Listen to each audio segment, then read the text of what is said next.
shied away from telling this story because I'm not the type of person to try to put everyone's business out there, especially my own, when, I'm just moving forward. But what God has showed me is that everything I've gone through, everything has a testimony that will help someone else.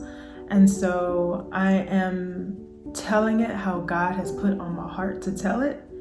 And I want to just be able to help people who might have gone through the same thing. I'm not telling the story just to tell a story. I'm also going to give truth and revelation that God revealed to me about marriage, about relationships, and about joining yourself together with someone, creating a union, a covenant with someone, and before God, what a marriage really is. I got married June of 2015, and I'd only known this person for 1 year.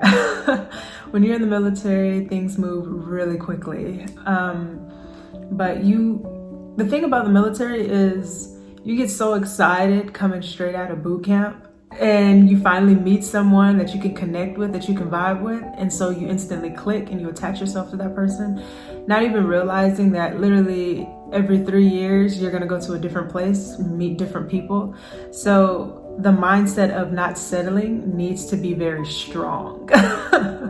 But I met this person, we instantly connected, but we connected based off of traumatic childhoods, based off of life experiences, based off of our ability to communicate those things and to basically connect and really just have a common ground on pain.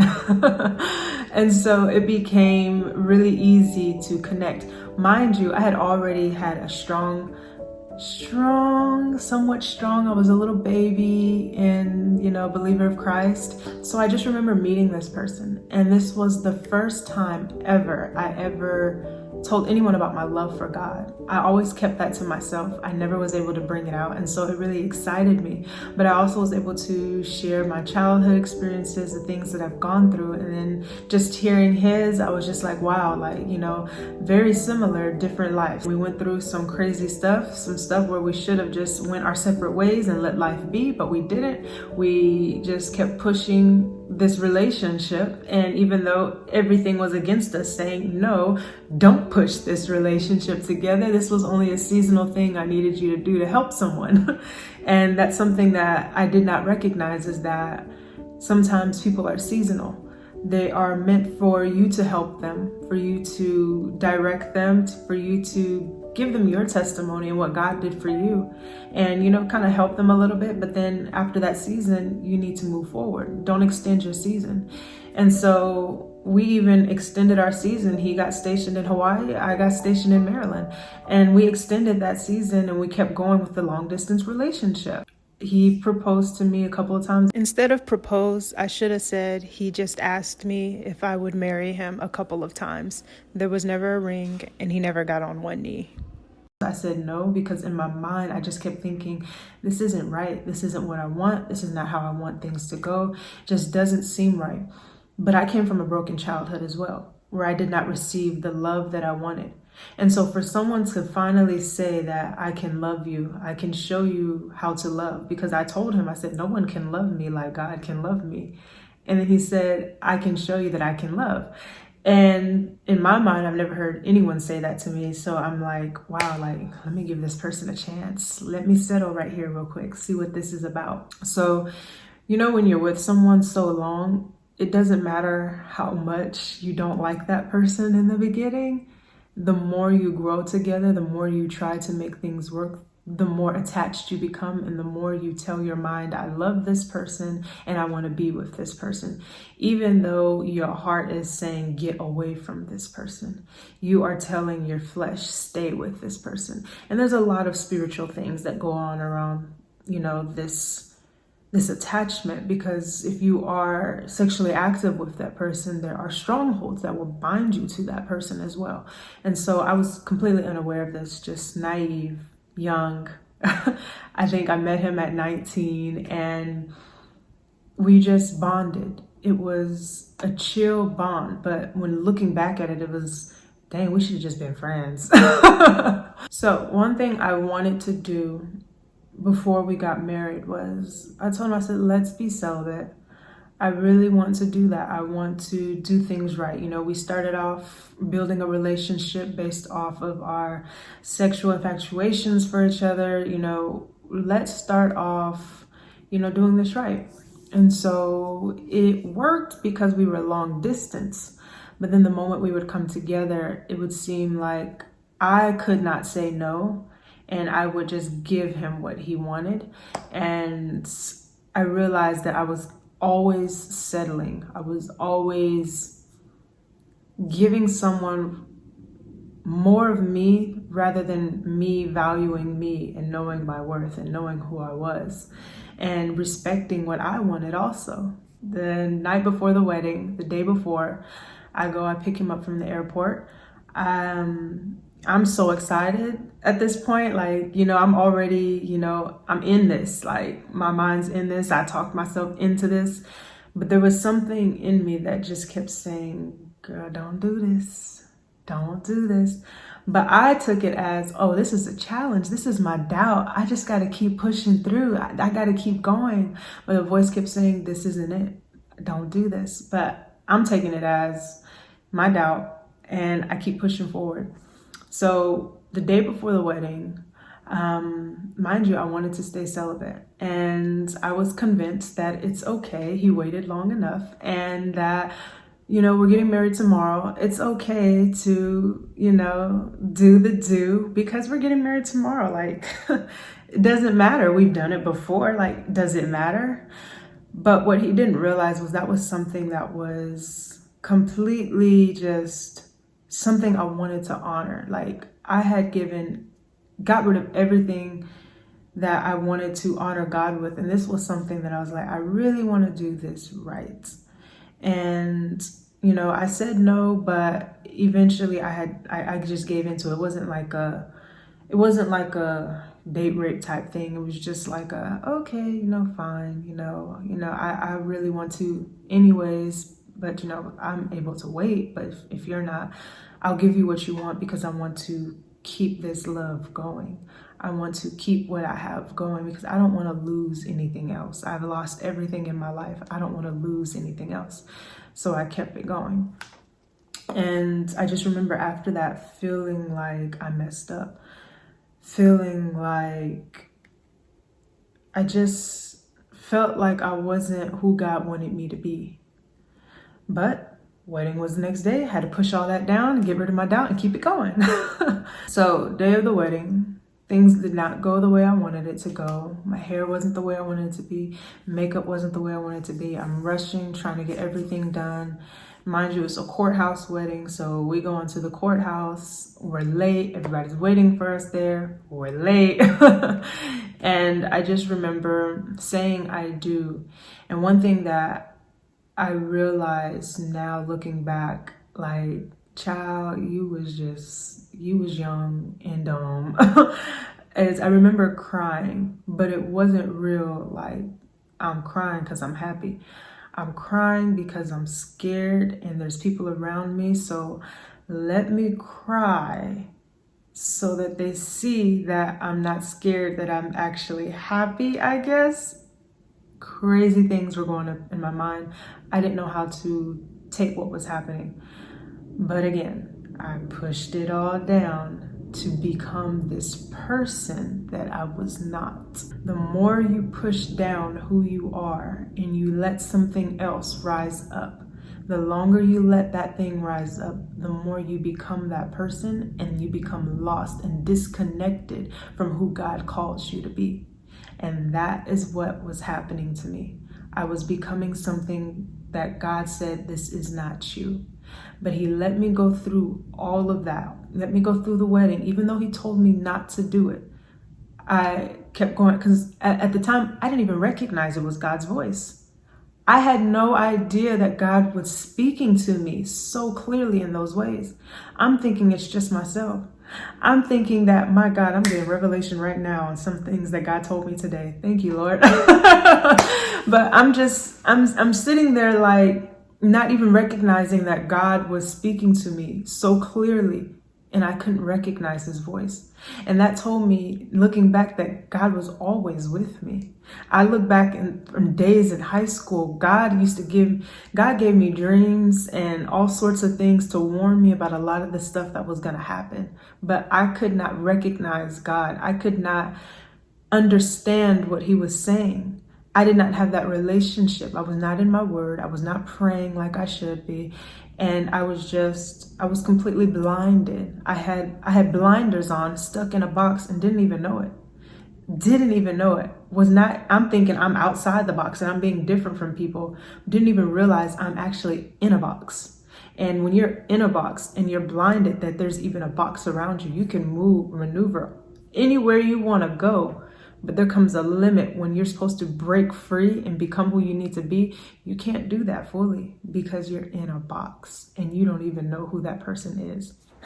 So I got stationed in Hawaii. I left, it was July. I arrived in July 2016. So literally about the 3-week mark I'm there, I find out I'm pregnant. I did the early pregnancy test, found out 6 days early. And I found out that literally once I got there, I immediately got pregnant. And so now I'm pregnant. I am going through all sorts of just emotions. We're excited, but I'm also like, what's to come of this? This is crazy. And it's so funny because I knew I was pregnant. I had a dream that I was having a boy. And in that dream, I just remember hearing, I'm pregnant, there's a boy. And like I brushed that off like that's weird, but something in me was like, you're pregnant. And so that's why I took the early test. For me, on my end, once I got pregnant, things really went downhill. So my pregnancy was rough. Now I'm becoming a full-time stepmom to his child and taking care of his mom.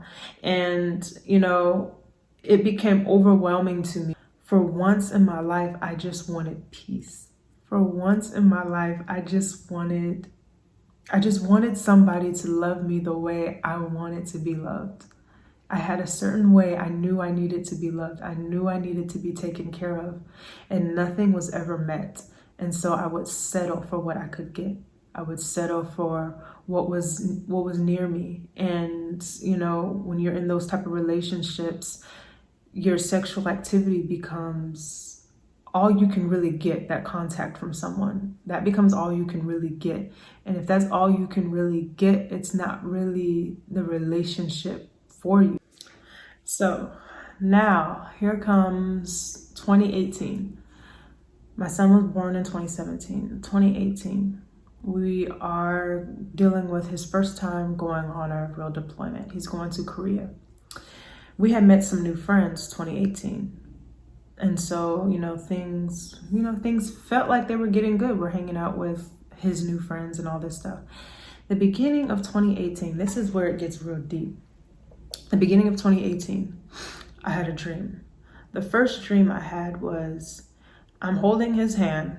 We're walking down a street. All of a sudden, these hooded black figures come up out of nowhere. And they come and they attack us and they pull our hands apart. They take him away from me. I don't know where he went. I took off running. I found a shed, and I hid in that shack or in that shed, afraid of what was going on. Everything around me was just being destroyed. The city was being destroyed. Everything was being destroyed. They took him away from me, so I ran to the shack, get in the shack, and I hide. I waited for a little while, and then I opened the shack door. It was like a shack, like underground, and I lifted it up. I just remember this bright light just hitting me. Like, when you go from a dark room to a light room and your eyes just squint. I just remember my eyes just squinting because it was so bright. And once I open my eyes and I'm able to see, I hear birds and I just see this beautiful just place, and it's lit up. And it was like, what happened to all the chaos? Now I'm by myself in this beautiful place. And so I didn't understand that at first. I'm thinking, oh my gosh, like he's going on deployment. ISIS about to get him. I'm thinking like he's about to die. I'm praying the wrong prayers at that time. So this is the beginning of 2018. Once we entered 2018, I had this, I think it was about January-ish, February-ish, one of those months. I just remember having this dream and it was so clear to me. And so I ignored that. Later on, I'd say about March, April, I have another dream. This time in the dream, I wake up and I'm in my bedroom and I see my ex-husband laying right there. He's laying in the bed and I look up, fire all around us. The place is burning down. I look outside, where we live, burning down. Literally everything's burning down. It's about to be destroyed. I just remember top army general, like top, the highest you can get. Like a top person, I don't even know if it's called a general, I don't remember. But the top person comes to my window and he says, Kenya, let's go. Let's go right now. We gotta go, Kenya, let's go. And I look at my husband, I'm like, but I can't go. He's sleeping. I can't leave him. I can't go with you. I can't leave him. And they're like, no, Kenya, we gotta go right now. This place is about to be destroyed. We gotta go. And I'm like, I can't go. I can't go right now. And the church said, okay. All right. And he turned around and he took off. Mind you, everything around me is burning down. And I wake up out my sleep and I just look around like, what the heck was that? Like, that was crazy. Okay, this is where it gets real. So the next dream I had, mind you, we're still in the beginning of the year. So about March, April timeframe. This is the last dream I had. In this last dream, I am going to his family's house. I'm going to visit his family. And I just remember going to visit his family and his family's looking at me like, why are you here? And I'm like, I'm here for, it's a cookout going on. I'm here for it. They're like, why are you here?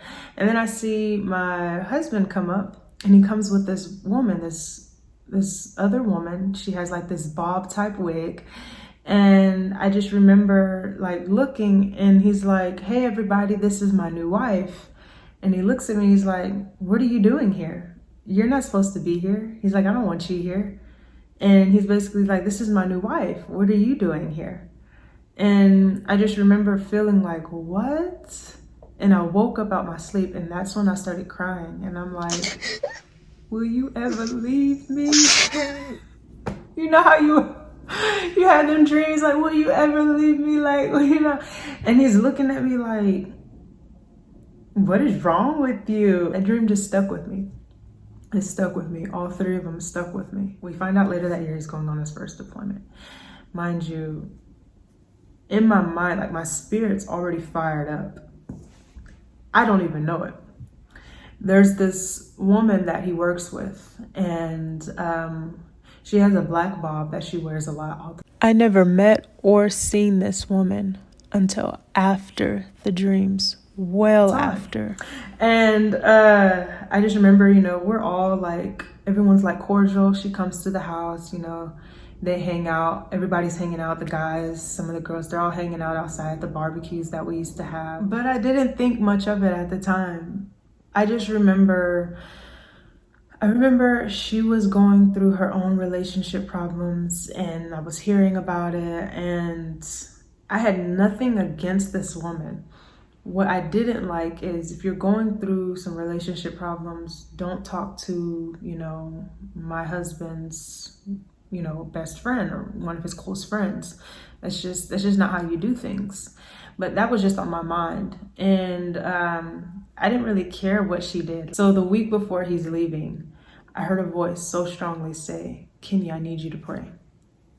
Mind you, I still don't recognize God's voice. I don't pray every day like I should. I usually pray in the mornings, but I had stopped praying because I'm just stressed out with work and everything. But I heard this voice say, Kenya, you need to pray. And I'm just like, I'll do it later, driving to work, because I usually pray on my way to work.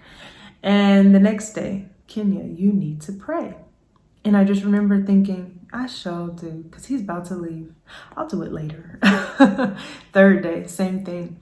finally, I never did it. Never did it. So when he leaves, I'm crying because something in me was just like, something just did not feel right. And finally goes on deployment. I'm taking care of the kids. And I'm noticing, hey, you're not talking to me like you usually do. Like, you know, we've had a long distance relationship before. You usually talk to me all the time. Like, you call me all the time. And there's a lot of people that he's on deployment with. Mind you, the girl with the bob, he's on deployment with. And I'm just like, you know, like, I don't feel comfortable right now. Like, something is just up. Like, I didn't really talk much back to him because he wasn't talking much back to me. I'm taking care of the kids. I'm stressed out. And I think I just blew up one day, like, you know, what's your problem? Like, why aren't you talking to me? Blah, blah, blah. And in that moment, I'm sending that text message, and he's upset because he's like, I'm working, you know, all this time. But mind you, usually when he works, he'll try to find time to talk to me. But this time it was different. And so in that moment, after I sent that message, that same moment, the Holy Spirit said to me, and I didn't even recognize his voice again. He said, now it is time to go. And I heard that voice. And then like 5 seconds later, I get a long text message. I'm done. I'm so done with this relationship. I want a divorce, blah, blah, blah. I get it in a text message. And I'm just like shocked. My heart just drops. I'm shocked. I got 2 kids in the room. I'm shocked. And I'm just like, what? And so I'm trying to get information, trying to figure things out. And I can't figure nothing out. He just won't talk to me. He won't give me any explanation on anything. So I'm sending text messages, like 3-page letters. I'm writing all these things, poems, sending songs. Like, I'm trying to do what I got to do. And he's like, no, it's like, I'm done. I'm just done. Like, I'm ready to move forward. Like, and I fell into this I don't even know what to call it, but for over 2 weeks, I did not eat. I dropped over 30 pounds. Mind you, I have a uniform I gotta wear. My uniform I would put it on and it would immediately just drop to the ground.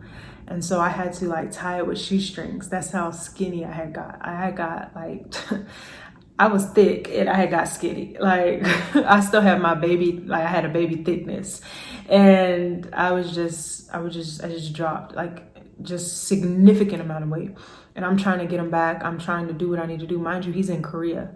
Would not call me, just only texted me, kept denying me, kept rejecting me. And it just went downhill from there. The more I would push love, the more I got rejected. And I started smoking. I wasn't eating. It was difficult for me to take care of the kids. There were times like, the kids, y'all about to have microwave meals today because I just can't cook. I'm at work. I would literally go into work, log in. Hey, y'all need me for anything? Nope. Go sit in my car and smoke for about 2 hours. Did anyone notice? No. They probably did, but they didn't say anything. Never told anyone I was going through a divorce until I had actually got divorced later. I had put so much time into building this, and it was breaking down. It was completely getting destroyed. And I didn't know how to fix it. And I focused more on trying to get him back. That was where all my focus, all my energy went. Trying to understand why you want to leave, because I got no explanation. Trying to understand it all. I never got a full explanation. I kind of perceived a lot of things, kind of figured out a lot of things of why he wanted. When you extend your season with someone, you have to realize that the season y'all were meant to come together and to help each other. If you extend that season now in that new season, you have to know what that person needs and what that person wants. And when you go to a new season and you extend the season that you were not supposed to be in, you start to become something that you're not, but also you're not meeting each other's needs. He was never meeting mine. I was never meeting his, but we were faking the funk and proceeding through with everything. I didn't realize how unhappy I was in my marriage until God pulled me out of it. And I say God pulled me out of it because if God wanted me to stay in it, God would have made a way for me to stay in it. I was praying like crazy. I was on my knees crying out to God. I'm calling all his friends and family trying to figure out if they knew what was going on. Nobody knew. I had nobody. I'm literally going through this by myself. I had one friend that I went through it with.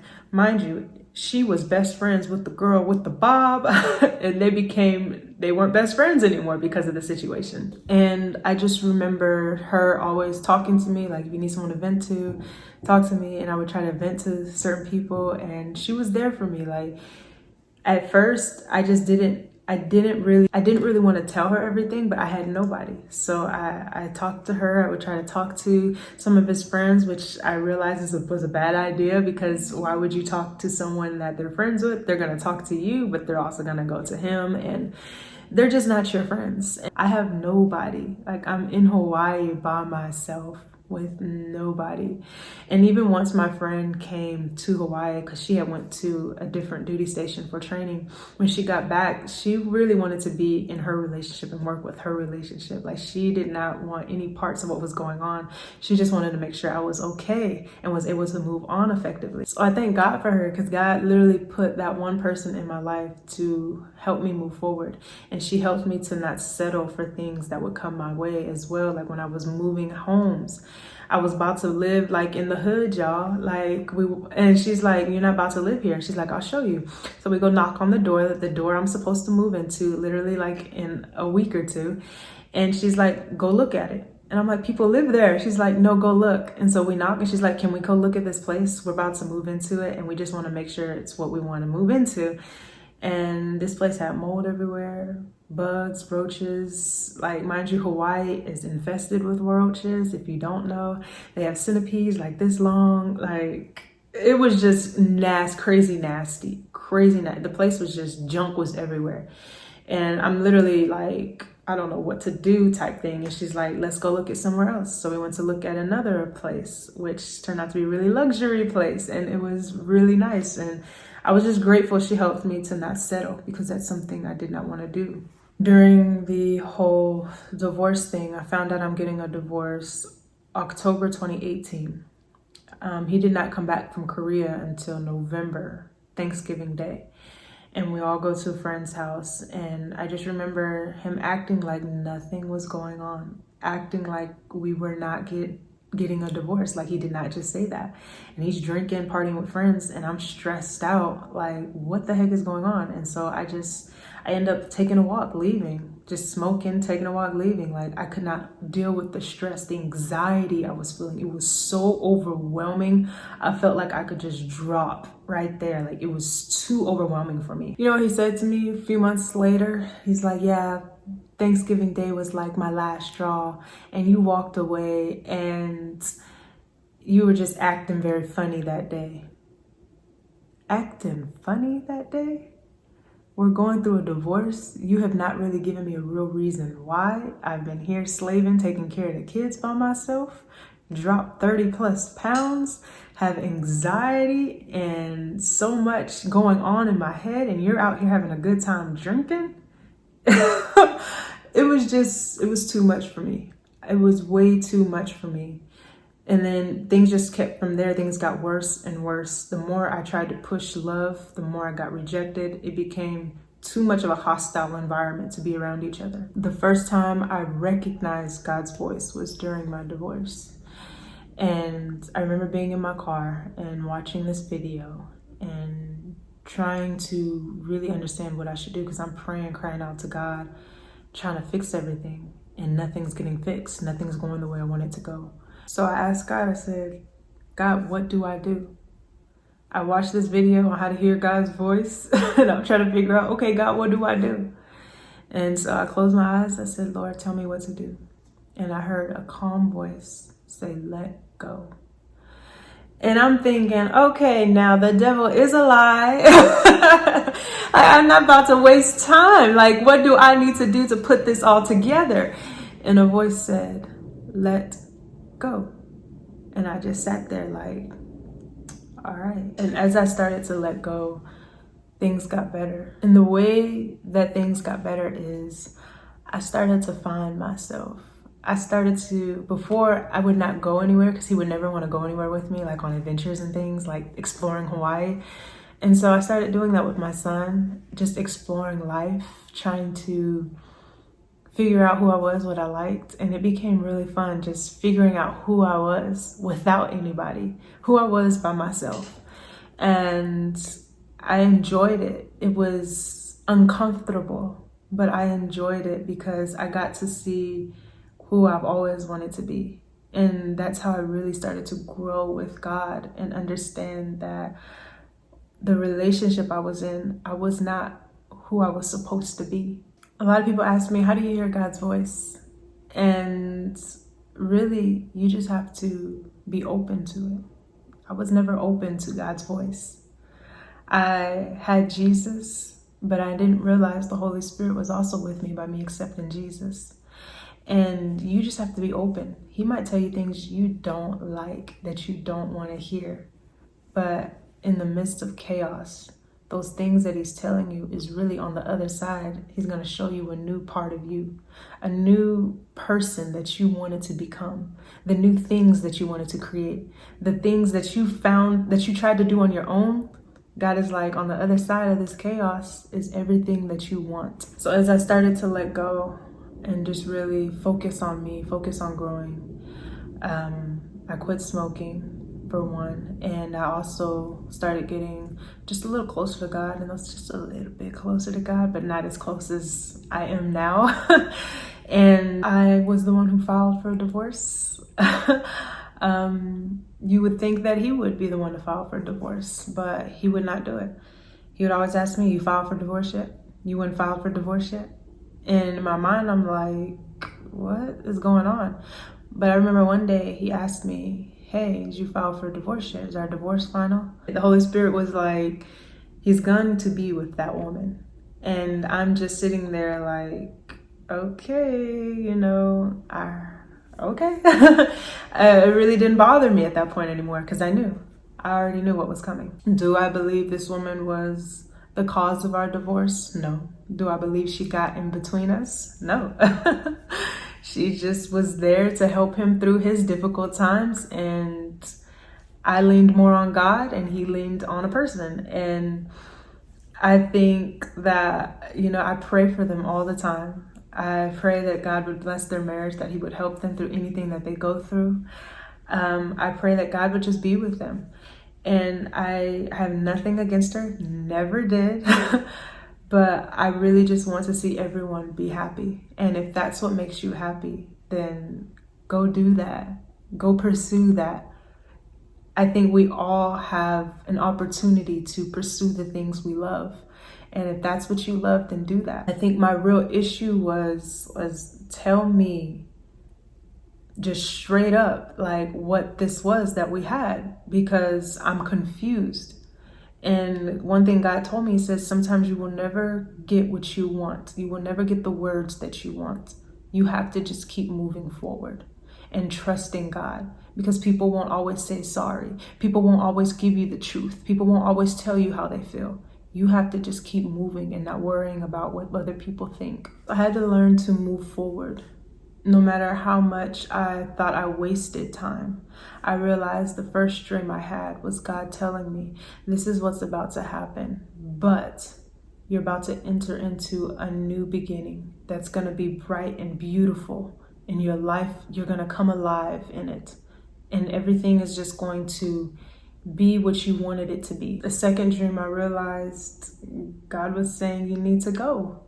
Like, everything's about to get destroyed. Like, this marriage that you're trying to hold on to is going to fall apart. I know what's on your heart. I know what you really want. It's going to fall apart. And the third dream spoke for itself. No longer part of the family. But I'm grateful for my divorce because it taught me who I was not. It taught me who I am. It taught me never to settle. It taught me to say no. God used it to teach me so much that I'm able to teach my son, that I'm able to teach other people. God used it in so many ways. So when I was going through my divorce in 2018, I fought for my marriage. I fought hard.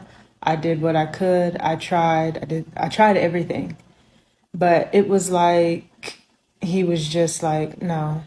And it was just so surprising to me, like out of nowhere, you're just this different person, like out of nowhere. And so I remember praying on that, like, God, like, what the heck was going on? God said, I hardened his heart. Like, God, what? I said, yeah, I hardened his heart. You would not leave. So I had to harden his heart to get you to leave. And my marriage was not like this toxic type environment.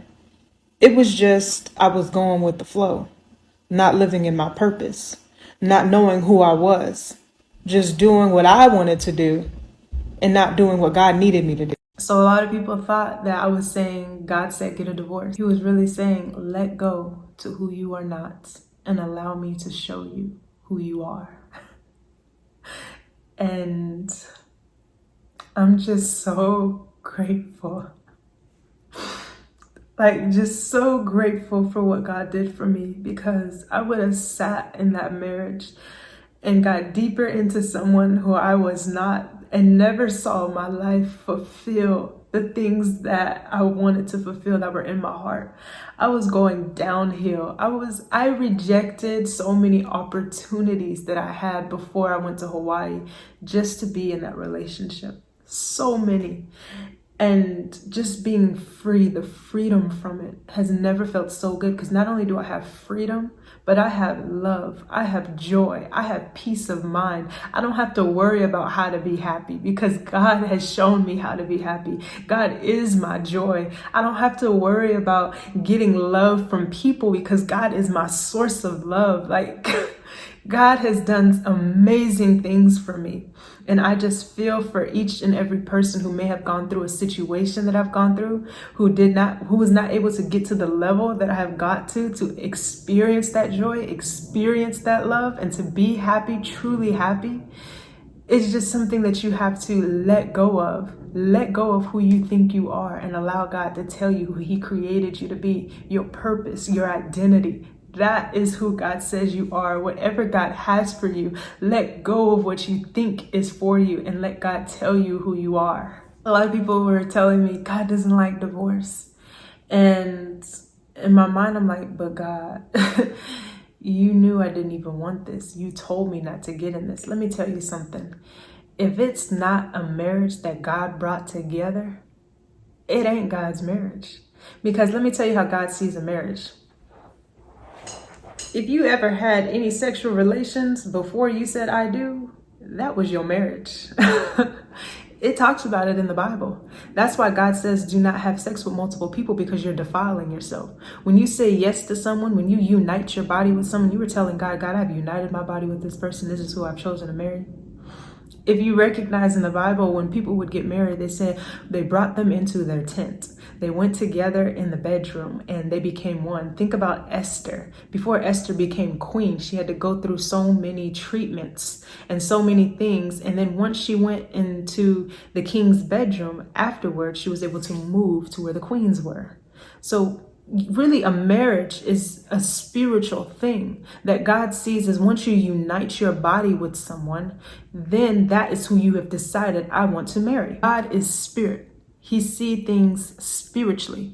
And the problem with everyone trying to open themselves up to different bodies is now you're married to multiple people and you have multiple doors open. When I came to God and I told God, all these things, and God has showed me my heart, God said, the whole entire time, you never wanted to lose your virginity.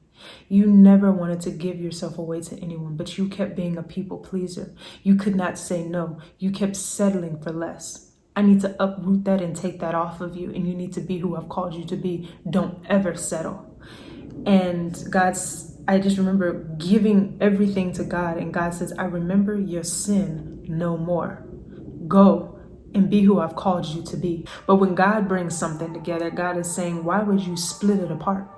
Why would you break it apart? So you have to really recognize, is the person you're trying to pursue someone from God? I never asked God, is this the man you had for me? all God kept giving me was signs, red flags that it was not. And I would ignore it because I was so naive. And so we have to really come to God and ask God, is this who you say I am supposed to be with? Because you know who someone is today. You know who someone is right now, but God knows who they're going to be 5 years, 10 years down the road. You need to get with God, go on your fasting and your prayer, and you need to ask God, show me.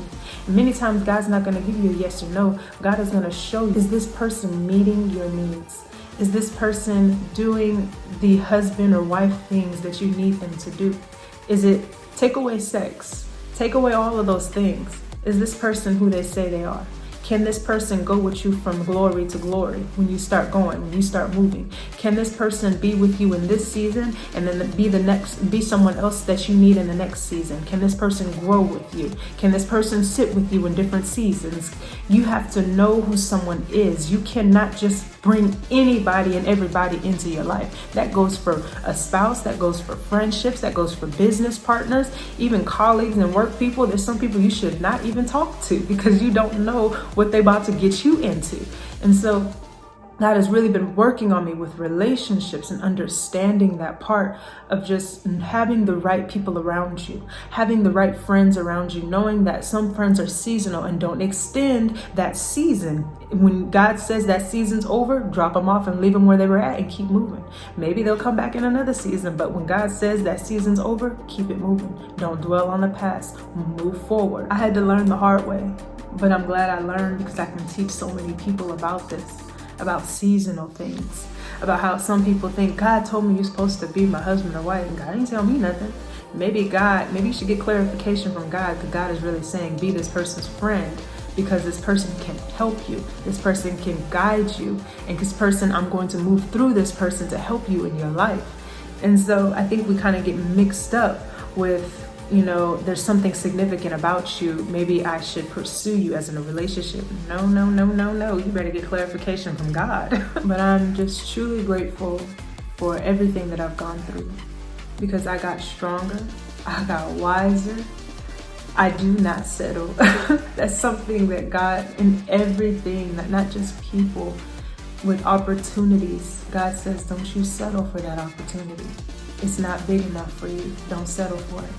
And it's just amazing the way that God has been moving through me and helping me to be this woman He's called me to be. I'm gonna tell you, God does not want you to settle for less. There is something greater that God has. God might put you in a position that might be, that might seem like it's at the bottom, but really that position is meant to elevate you to the top. And so do not settle for things that are not sent by God. But anyways, I am just so excited, and I am literally walking in my new beginning, walking in my my sunshine, the big bright lights that I saw. I'm walking in it, and I just thank God for everything that He's done for me. And if you have any questions, I am super open. I'll try to get to a lot of your comments. I'll try to get to answering a lot of your questions. And so thank you for listening. When I first got married, I got married because I wanted love. I wanted to be loved. I wanted what I saw the world had. Like, I wanted the family, I wanted the kids, I wanted to play house. Let's just say it like that. I wanted to play house. And so I remember getting married, and I didn't even ask God, like, God, is this something that you want me to do? I just hopped to the first thing that came my way that said would love me. And so I remember just being in the wilderness and God speaking to me about, for one, what love is, and also what a marriage really is in His eyes for my life. And now my perspective on a marriage, my perspective on love has really changed to include God as being first in my life. And when I say it's changed in a way as when I find my husband, I'm not looking for love. He's gonna have to understand that my source of love comes from God.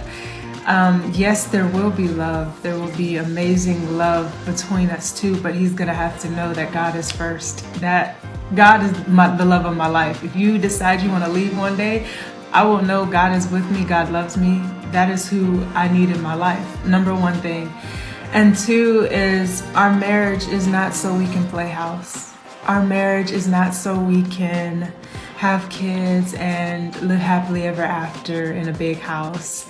Like that's not my life that I want. God told me that the marriage that he has for me is his marriage. It is God's union. It is God's partnership that he is bringing together to fulfill his purpose in this world. The marriage is not going to be about me just falling deeply in love with this person and we just play house. No, we have a purpose. We have things that we are supposed to do together, things that we are supposed to make happen in this earth, and together it is going to be a powerful thing that God is going to use. It is not our marriage, but it is God's marriage. And so I look at marriage just a little bit differently now, as I don't look at it as someone that I'm seeking love from because I got my source of love, but I look at marriage as God moving in this earth and doing something new through us. And so whoever God has as my husband is going to have to understand that our marriage is not for us, it is for God. And everything that God gives us, we're going to have to take care of it, and we're going to have to make sure that we are doing it the way God wants it to be done. Yes, we will make our own choices. Yes, we will have our own ways and our differences, but ultimately God will be first because that is his union he joined.